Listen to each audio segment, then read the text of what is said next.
आप सभी का स्वागत है आपके अपने YouTube चैनल जीएम स्टडी में। आज के वीडियो में हम लोग डिस्कस करने वाले हैं क्लास 12 पॉलिटिकल साइंस दक्षिण एशिया जो चैप्टर है उसका सारा हम लोग एमसीक्यू क्वेश्चन कवर करने वाले हैं।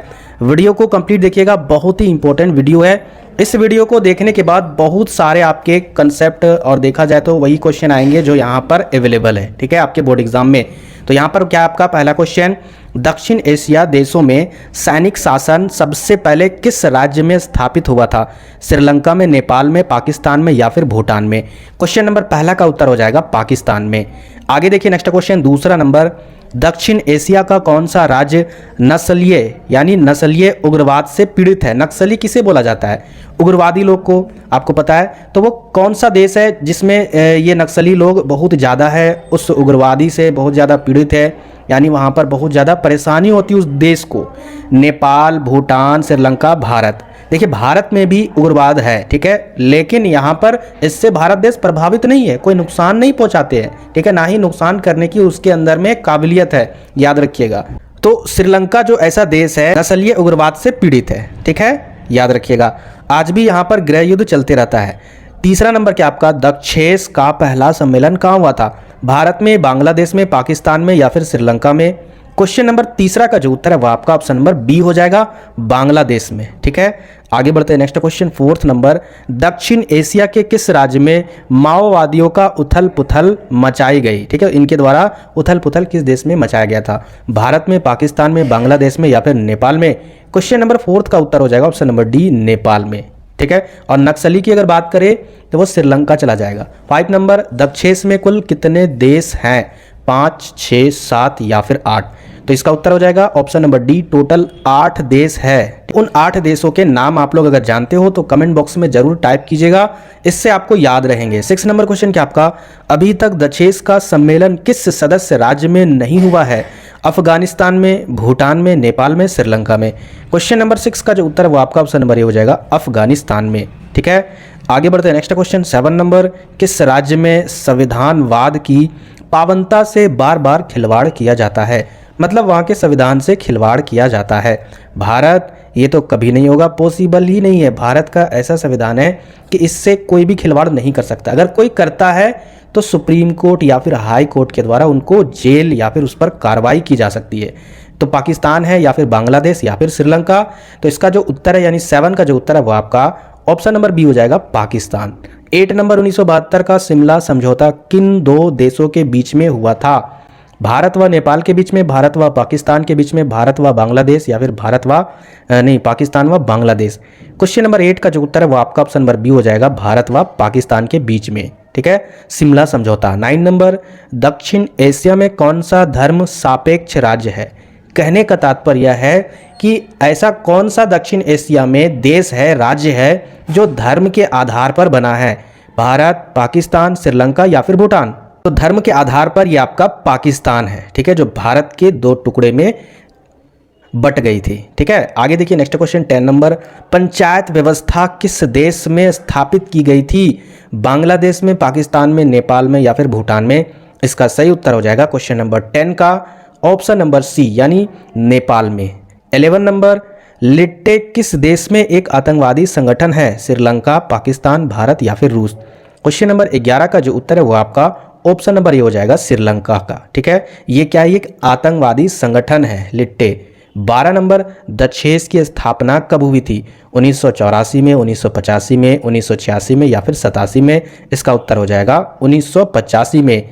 आगे देखिए नेक्स्ट क्वेश्चन, 13 नंबर, दक्षिण एशिया के किस देश के प्रधानमंत्री को उसके उत्तराधिकारी ने अपदस्थ कर फांसी की सजा दी गई? पहले समझिए, यानी उसे सबसे पहले पद से हटाया गया, उसके बाद उसे फांसी की सजा दी गई। तो किस देश के प्रधानमंत्री को दिया गया था दक्षिण एशियाई देश में? भारत के या श्रीलंका के या पाकिस्तान के या फिर नेपाल के? इसका सही उत्तर हो जाएगा पाकिस्तान के। उनका नाम था जुल्फिकार अली भुट्टे, ठीक है। उनको आधी रात को फांसी की सजा दी गई थी, याद रखिएगा, पाकिस्तान के प्रधानमंत्री थे।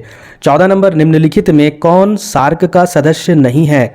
भारत है, पाकिस्तान है, श्रीलंका है? तो इसका उत्तर हो जाएगा इंडोनेशिया जो नहीं है। 14 का उत्तर क्या हो जाएगा, option number D. 15 number question क्या आपका, भारत परमाणु अप्रसार संधि पर हस्ताक्षर क्यों नहीं करता है? इसका रीजन सिंपल है कि भाई ये भारत है ना, वो इस अप्रसार संधि को क्या मानता है कि ये भेदभावपूर्ण मान्यता है। ठीक है, इसको क्यों मानता है, इसका रीज़न मैं आपको बता रहा हूँ। क्योंकि देखिए इस संधि के अनुसार क्या है कि आप कोई भी परमाणु हथियार वगैरह ना ही बना सकते हो, ना ही रख सकते हो। ठीक है, ये संधि लाया गया था उस समय जिस समय सारे राज्य में, जो बड़े बड़े राज्य थे, देश थे, वहां पर परमाणु बम का इस्तेमाल हो चुका था। अमेरिका आपको पता है नागासाकी में, हिरोशिमा में परमाणु बम का इस्तेमाल कर दिया था। उनके पास परमाणु हथियार थे। इसके अलावा और भी देश में भी परमाणु हथियार थे। तो जब उनके पास हथियार थे तो वो नष्ट कर देना चाहिए, तब ना इस संधि को हम मानते। तो इसलिए इस संधि को भारत नहीं मानता है, क्योंकि हमारे पास भी तो ये हथियार होना चाहिए। कल अगर वो देश हम पर हमला करे तो हम किसके आधार पर उसका विरोध करेंगे। तो इसीलिए इस संधि का विरोध करता है भारत। खैर, भारत के पास महान वैज्ञानिक डॉक्टर APJ अब्दुल कलाम के द्वारा एटम बम का आविष्कार किया गया, उसका परीक्षण किया गया। उसके बाद आज हमारे भारत देश में भी एटम बम यानी परमाणु हथियार मौजूद है। ठीक है, चलिए आगे बढ़ते हैं। नेक्स्ट क्वेश्चन 16 नंबर, चीन ने विदेश व्यापार हेतु खुले द्वार की नीति कब अपनाई थी?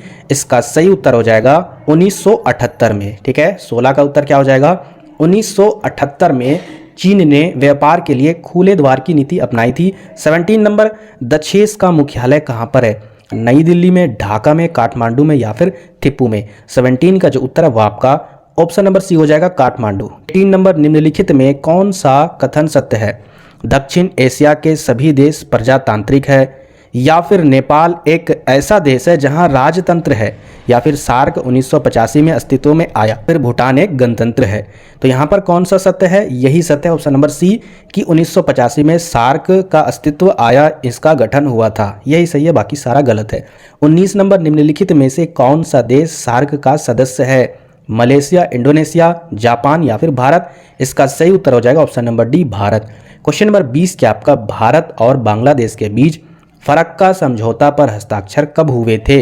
तो इसका उत्तर हो जाएगा आपका option number c. 21 number question क्या आपका, बांग्लादेश को भारत ने कब मान्यता दी? 1965 में, 1970 में, 1971 में या फिर 1972 में? क्वेश्चन नंबर 21 का जो उत्तर है वो आपका ऑप्शन नंबर सी हो जाएगा 1971 में। 22 नंबर, 2014 में भारत और चीन संबंध सुधारने की ओर किस भारतीय प्रधानमंत्री ने पहल की थी? 2014 के प्रधानमंत्री कौन थे? भारत के नरेंद्र मोदी। तो इन्होंने ही क्या किया था? 2014 में भारत और चीन के बीच में संबंध जो बिगड़े हुए थे उसको सुधारने का प्रयास किया था, लेकिन कोई भी फायदा नहीं हुआ। आपको पता है कि गलवान घाटी की तरफ कितना ज़्यादा चीन हमारे धरती को कब्जा कर लिया है, लेकिन हमारे माननीय प्रधानमंत्री कुछ करने की ताकत इनके अंदर नहीं है। ठीक है, आगे देखिए। नेक्स्ट क्वेश्चन क्या आपका, किस दक्षिण एशिया देश में संवैधानिक संकट है? पाकिस्तान या फिर बांग्लादेश या फिर भूटान या फिर नेपाल? क्वेश्चन नंबर 23 का जो उत्तर है वो आपका ऑप्शन नंबर डी हो जाएगा, नेपाल। ठीक है, आगे बढ़ते हैं। Next question 24 number, national conference party किस राज्य में सक्रिय है? उत्तर प्रदेश में, अरुणाचल प्रदेश में, जम्मू तथा कश्मीर में या फिर मिजोरम में? इसका सही उत्तर हो जाएगा जम्मू तथा कश्मीर में। 25 नंबर, बांग्लादेश कब अस्तित्व में आया? 1970 में, 1971 में, 1972 में, 1973 में? 25 का जो उत्तर वो आपका ऑप्शन नंबर बी हो जाएगा 1971 में। आगे देखिए। नेक्स्ट क्वेश्चन 26 नंबर, 1972 में भारत पाकिस्तान के बीच हुए समझौते को क्या कहते हैं? शिमला समझौता, लाहौर समझौता, कराची समझौता या फिर नई दिल्ली समझौता? क्वेश्चन नंबर 26 का जो उत्तर है वो आपका ऑप्शन नंबर ए हो जाएगा, शिमला समझौता। 27 नंबर, राष्ट्रीय पंचायत किस देश की संसद है? बांग्लादेश, भूटान, नेपाल या पाकिस्तान?